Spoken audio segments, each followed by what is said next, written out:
Hi, welcome to TXJ Hairstyling.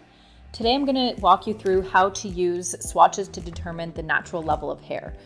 So these are examples of some Schwarzkopf swatches. These are available for any colorist that uses Schwarzkopf.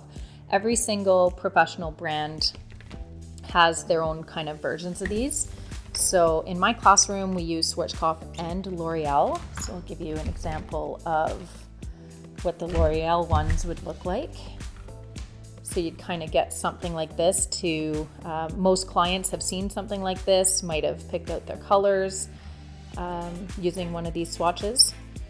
However, for today's example, I'm going to be using this chart from L'Oreal.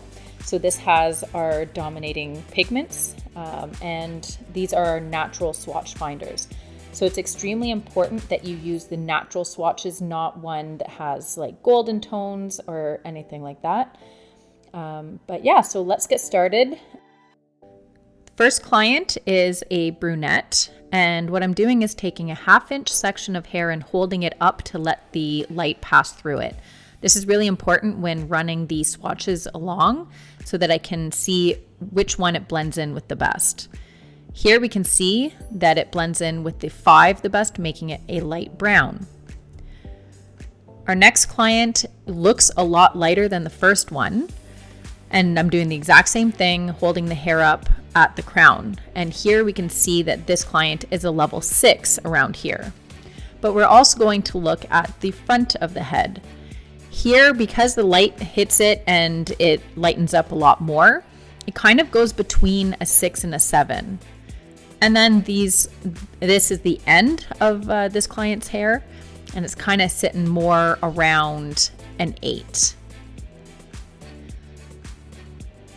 Our third client is a redhead. So here, because it's natural and this client is a redhead, we can see that it blends in really well with the 7, but sometimes even the 8. So it's kind of between an 8 and a 7.